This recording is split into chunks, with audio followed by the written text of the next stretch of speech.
In August of 1942, in the skies above Guadalcanal, one of the most startling reversals in the history of aerial warfare took place. Japanese fighter pilots, flying what many considered to be the finest carrier-based fighter aircraft ever built, approached American formations with an almost dismissive confidence. After all, they had every reason to feel invincible. For 8 months, since the devastating surprise attack on Pearl Harbor, Japanese Zero pilots had swept Allied aircraft from the skies with contemptuous ease. Their training was legendary. Their aircraft was a marvel. Their victory disease ran deep. What these pilots didn't know was that American tacticians had spent every waking hour devising methods to defeat them, and what seemed like just another easy kill was about to become a humiliating lesson in the brutal mathematics of coordinated tactics. The Japanese naval aviation program that entered World War II in December of 1941 represented one of the most rigorous training systems any military power had ever attempted. Consider the numbers. In 1937, more than 1,500 young men applied for a single pilot training class in the Imperial Japanese Navy Air Service. Only 70 were selected. Only 25 graduated. This wasn't training. This was a gauntlet designed to produce something approaching superhuman skill. The accepted candidates endured what ace pilot Saburo Sakai would later describe as excessive discipline that bordered on abuse. Instructors struck students with wooden sticks during flight training. Physical punishment was routine and brutal. One mistake in the cockpit earned a blow to the back of the head. Students learned to wrap towels under their flight helmets for protection, but instructors simply waited until they landed to deliver the punishment directly to their unprotected skulls. This culture of violence and perfection meant that every pilot who survived the program could genuinely claim to be among the most skilled aviators in the world. By the time these men climbed into their Mitsubishi A6M0 fighters, they had accumulated flight hours that dwarfed their Allied counterparts. None of the Japanese pilots who attacked Pearl Harbor had logged less than 600 hours of flying time. Many flight leaders had over 1,500 hours of experience. To put this in perspective, the average American pilot entering combat in the early months of 1942 had perhaps 300 hours of flight time, often less. Japanese pilots didn't just have more hours. They had combat experience that seemed almost unfair. Years of fighting in China had given them live-target practice against inferior pilots flying obsolete aircraft. Between 1940 and the outbreak of the Pacific War, Zero fighters operating over China destroyed 59 Chinese planes in the air and another 101 on the ground without losing a single fighter to enemy fire. Chinese pilots came to regard the Zero as invincible, and the mere appearance of these aircraft would cause entire formations to flee before an engagement could even begin. By the time Japan struck Pearl Harbor, its aviators weren't just confident. They were certain of their absolute superiority, and they flew a machine that seemed to justify that certainty. The Mitsubishi A6M0, designated Raizen by its pilots, represented a radical departure from conventional fighter design philosophy. When it entered service in July of 1940, it combined performance characteristics that Western intelligence analysts simply refused to believe were possible. The Zero possessed exceptional maneuverability. It had a combat range exceeding 1,000 miles without external fuel tanks. It could reach speeds of 345 miles per hour and climb to 10,000 feet in under 4 minutes. Its armament consisted of 2 20mm cannons and 2 7.7mm machine guns. More importantly, it could outturn any fighter the Allies possessed. When British Supermarine Spitfires met Zeros in combat over Ceylon in April of 1942, 36 Japanese fighters engaged 60 British aircraft and shot down 27 of them while losing only a single Zero. The kill ratio was 12-1. American intelligence officers, when they received reports about the Zero's capabilities from the Flying Tigers in China, dismissed them as exaggerated or impossible.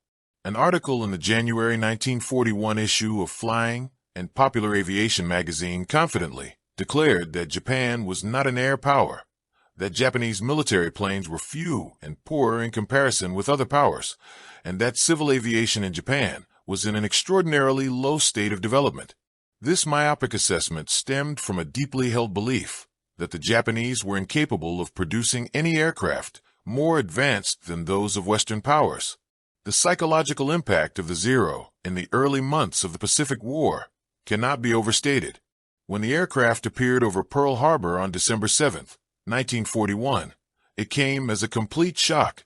American pilots who managed to get airborne in their P-40 Warhawks and P-36 Hawks found themselves facing a fighter that seemed to defy the laws of physics. From December 1941 until the fall of 1942, Zeros shredded the air forces defending the Philippines, the Dutch East Indies, Malaya, and Singapore. No Allied fighter could stand up against the Zero in a traditional dogfight. Marine ace Joe Foss, who would fight the Zero extensively over Guadalcanal, told his pilots with grim humor that if you found yourself alone and saw a Zero at the same altitude as you, consider yourself outnumbered and go home. Japanese naval aviation leadership believed that each Zero fighter would be enough to counter 2 to 5 enemy fighters. During the planning for Pearl Harbor, only 108 of the 400 Zero fighters available to the Japanese Navy were deployed in the attack because naval commanders thought 108 were enough to handle American fighters at Pearl Harbor. In the first 3 months of the Pacific War, from the attack on Pearl Harbor to the end of the Dutch East Indies campaign, Zero fighters claimed 471 kills out of 565 of all enemy aircraft destroyed. 4 Japanese pilots accustomed to this kind of dominance. The notion that American pilots could challenge them seemed absurd. But what Japanese pilots didn't understand was that the United States had begun a systematic analysis of how to defeat them. American commanders recognized immediately that fighting the Zero on its own terms was suicide. Lieutenant General Claire Lee Chenault of the Flying Tigers noted that RAF pilots were trained in methods that were excellent against German and Italian equipment, but suicide against the acrobatic Japanese. The key was to avoid playing to the Zero's strengths. American pilots learned quickly that engaging a Zero in a traditional turning dogfight was likely to be fatal. Instead, they developed slash-and-dash tactics. Swoop down from above in a high-speed pass. Fire a quick burst. Climb quickly back up to altitude. Never turn with a Zero. Never try to outclimb it. Never dogfight it on equal terms. These tactics helped level the playing field, but they were defensive in nature. American pilots were still running away from Zeros, still avoiding combat whenever possible. What was needed was an offensive tactic that would allow slower, less maneuverable American fighters to actually hunt Zeros, rather than just survive encounters with them. That offensive tactic emerged from the mind of Lieutenant Commander John S. Thatch, a U.S. Navy aviator based in San Diego. In September of 1941, 3 months before Pearl Harbor, Thatch read a Fleet Air Tactical Unit Intelligence Bulletin that described the Zero's extraordinary maneuverability and rate of climb. Before even experiencing it for himself, he began devising tactics meant to give the slower-turning American Grumman F-4F Wildcat fighters a chance in combat. Every evening while based at San Diego, he sat at his kitchen table working with matchsticks, moving them around to simulate different flight patterns. He tested ideas the following day. The traditional defensive tactic for fighters was the Lufbery Circle, a defensive formation in which aircraft turned in a continuous circle for mutual support. But since the Zero could outturn the Wildcat, it could get inside the circle and pick apart the defenders one by one. Thatch wanted something different, something that was defensive but could also put his fighters on the offense. He eventually devised what he called the beam defense position, a maneuver in which 2 pairs of fighters flew side by side at a distance equal to the turning radius of the Wildcat. When a Zero jumped on the tail of one section, the 2 sections would turn toward each other in a weaving pattern. The Zero pilot, focused on pursuing one American fighter, would suddenly find himself flying into the gun sights of that pilot's wingman. Execute the maneuver correctly, and even the most maneuverable opponent had little chance of escape. Thatch first tested his new tactic in combat during the Battle of Midway on June 4, 1942. He had hoped to take 2 full flights to escort Torpedo Squadron 3, but was given only 6 planes. As they approached the Japanese fleet, Thatch's flight was bounced by Zeros. His trailing wingman, Ensign Edgar Bassett, was hit immediately. His F-4F slanted toward the water and burst into flames. With 3 planes remaining, Thatch's section fell into a line abreast formation and began executing the weave. Zeros made attacks every 20 to 30 seconds. Thatch and his pilots scissored back and forth, taking snapshots at each encounter. One Zero pilot missed a shot at Lieutenant Brainerd Macomber and slowed to correct his aim. Thatch slid in behind him and shot the Zero down. It was his first victory using the new tactic. Despite being outnumbered and flying inferior aircraft, Thatch's section shot down at least 4 Zeros, with no further losses. The maneuver worked. More importantly, it worked so well that it began to spread throughout the American naval and marine aviation units operating in the Pacific. By August of 1942, Marines flying Wildcats from Henderson Field on Guadalcanal had adopted the Thatch weave. And that's when Japanese pilots, accustomed to dominating every engagement, began to experience something completely foreign to their combat experience. Confusion, frustration, rage. Saburo Sakai, one of Japan's most celebrated aces, with 28 confirmed aerial victories, described the first time Lieutenant Commander Tadashi Nakajima encountered the Thatch weave. 2 Wildcats jumped on the commander's plane. Nakajima had no trouble getting on the tail of one American fighter. That was standard. That was how air combat was supposed to work. But he never had a chance to fire before the Grumman's teammate roared at him from the side, with guns blazing. Nakajima was forced to dive and run for safety. When he got back to Rabaul, he was raging. A Japanese ace, a commander, had been forced to flee from American fighters. The humiliation was profound. The tactic didn't just neutralize the Zero's advantages. It turned the tables completely. American pilots who had spent months running from Zeros were now forcing Japanese aces to break off and retreat. The Thatch weave represented more than just clever tactics. It represented a fundamental shift in how the United States approached aerial warfare. While Japanese doctrine emphasized individual pilot skill and aircraft performance, American doctrine increasingly emphasized teamwork, coordination, and systematic exploitation of enemy weaknesses. The Japanese flew in 3-plane Shotai formations, and pilots in a Shotai developed an almost telepathic sense for each other's reactions. This was necessary because Japanese aircraft were equipped with notoriously poor radio equipment, plagued by unshielded ignition systems. American aircraft, by contrast, had serviceable radios that enabled much more complex cooperative tactics. When radio silence was necessary, American aircrew could exchange communications using hand signals with a variant of Morse code. A dot was signaled by hitting the palm of one hand with a fist. A dash was signaled by slapping open hands together. This level of coordination allowed American pilots to execute tactics like the Thatch weave with devastating effectiveness. But the real shock to Japanese confidence came not just from tactics. It came from the revelation that American training, which Japanese pilots had dismissed as inferior, was actually producing combat-ready aviators at a scale that Japan simply couldn't match. While Japanese pilot training emphasized quality over quantity, American training emphasized both. The United States Army Air Force's training program covered 29 weeks, with approximately 260 hours of flight time.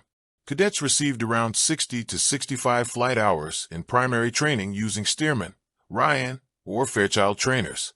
They got about 70 flight hours in basic training using BT, 9 or BT, 13 trainers.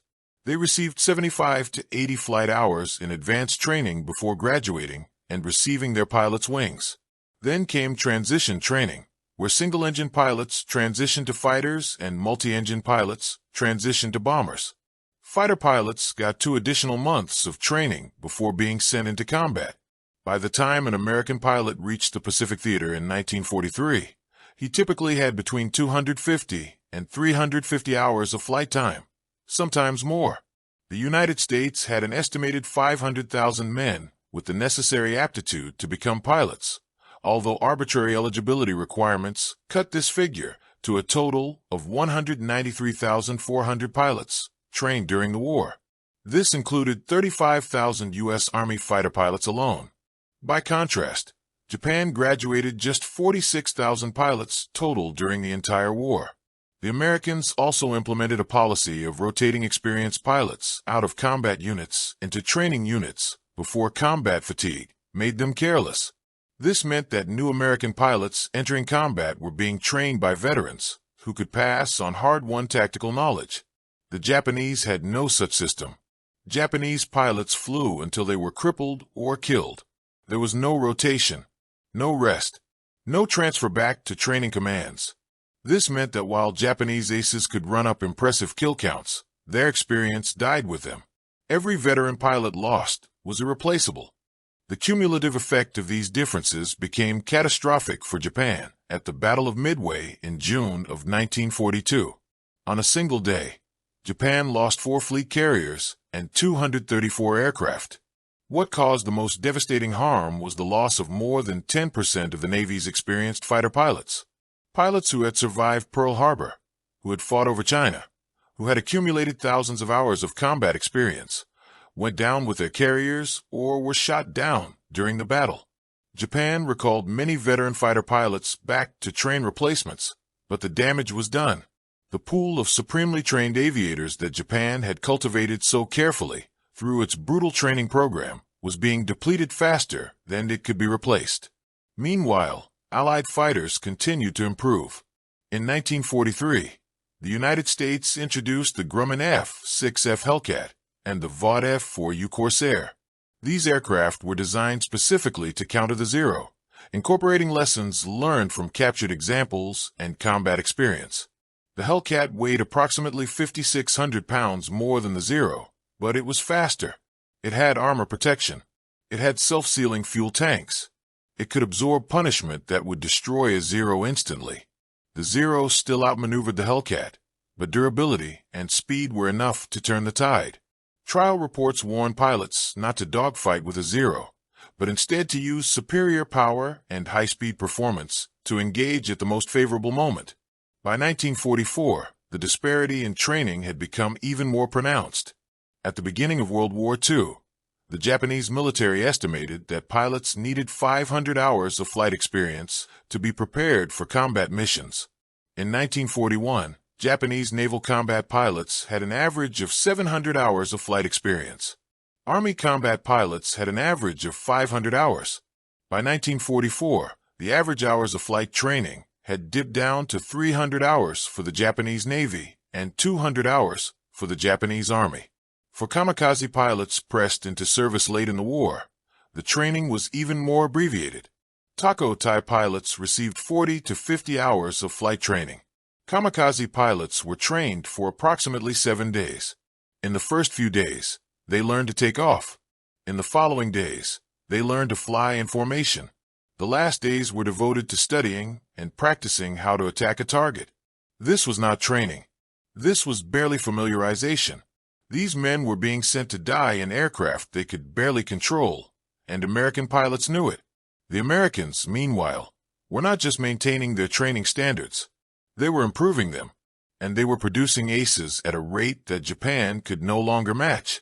The Pacific War produced the 2 highest-scoring American aces in history, Major Richard Ira Baum and Major Thomas Buchanan McGuire Jr., both flying the Lockheed P-38 Lightning. Baum, a modest farm boy from Poplar, Wisconsin, shot down 40 Japanese aircraft, making him the top American ace of all time. McGuire scored 38 victories before being killed in action on January 7, 1945. Both men received the Medal of Honor. Both flew with aggressive confidence that came not from years of brutal training, but from knowing they had superior aircraft, superior tactics, and an entire nation's industrial might behind them. Bong described combat flying as fun, as a great game that made life interesting. He calculated each fight before engaging, sought positive odds, and if conditions weren't favorable, he had no shame in disengaging. This pragmatic approach stood in stark contrast to the Bushido-influenced Japanese doctrine that emphasized fighting to the death regardless of circumstances. The psychological reversal was complete.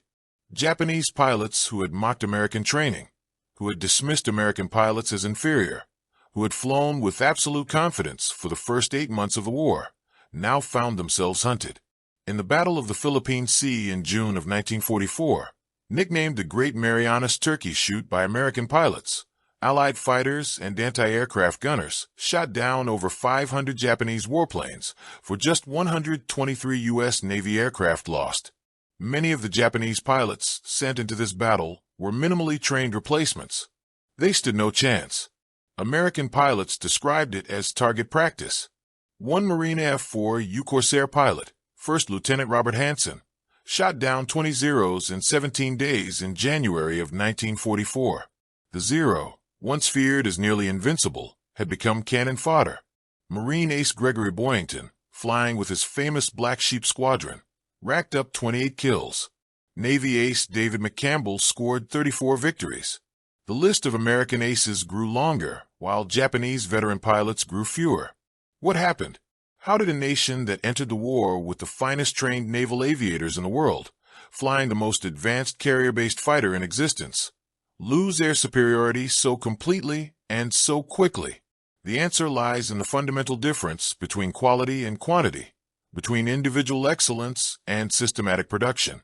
Japan bet everything on a small elite force of superb pilots. The training was so selective, so brutal, that it could never be scaled up. When those elite pilots were killed, they couldn't be replaced. The United States, by contrast, built an aviation training system that was good enough to produce competent pilots and massive enough to produce them by the tens of thousands. American pilots weren't necessarily better than Japanese pilots on an individual basis, especially early in the war, but they had radios that worked. They had tactics like the thatch weave that leveraged teamwork over individual skill.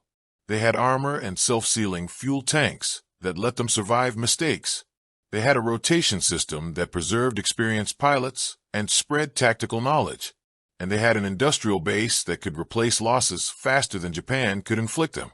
By 1945, the situation had deteriorated so badly for Japan that the Zero, once the symbol of Japanese air superiority, was being loaded with bombs for one-way kamikaze missions. These attacks, while psychologically disturbing for American sailors, had limited strategic impact. American defenses adapted quickly. Fighter patrols were extended farther from carriers. Destroyer pickets equipped with radar provided early warning. Proximity-fused anti-aircraft shells made defensive fire far more lethal. The kamikaze attacks killed more than 7,000 Allied naval personnel and sank several dozen warships, but they couldn't stop the American advance. Every kamikaze pilot who died represented not just a lost aircraft, but a lost pilot, and by this point Japan had no pilots left to lose. The training pipeline that had once produced the world's finest aviators was now churning out barely trained teenagers, with no hope of survival. The irony is almost unbearable. Japanese pilots entered the war with legitimate reasons for confidence. Their training was superior. Their aircraft was superior. Their combat experience was superior. They dominated the skies for months. But that very dominance bred a fatal complacency. They believed their own propaganda. They assumed American pilots were inherently inferior, that American training was inadequate, that American industrial production didn't matter because Japanese spirit would prevail. They were wrong on every count. American pilots weren't inferior. They were learning. American training wasn't inadequate. It was scalable. American industrial production didn't just matter. It was decisive. By the time Japanese commanders realized their mistake, it was far too late. The aviators who had mocked American training found themselves being hunted by American aces. The pilots who had flown with dismissive confidence found themselves fleeing from coordinated attacks they couldn't counter. The nation that had cultivated air superiority through brutal selection and training watched that superiority evaporate because they couldn't produce enough pilots fast enough to replace their losses. The story of Japanese fighter pilots in World War II is a story of hubris meeting reality. It's a story of excellence that couldn't scale colliding with competence that could. It's a story of individual brilliance being overwhelmed by systematic production. The Japanese training program produced warriors. The American training program produced an air force. In total war, the difference was everything. By the time the war ended in August of 1945, the Zero was obsolete. Japan had attempted to develop a successor, the Ace-7M Reppu, but development didn't begin until 1942, and the first test flight didn't come until May of 1944, far too late to make a difference.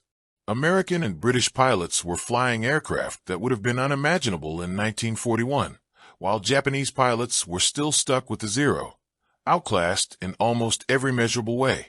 The sleek fighter that had terrorized the Pacific now served primarily as a historical reminder of how quickly dominance can turn to desperation when the underlying assumptions prove false.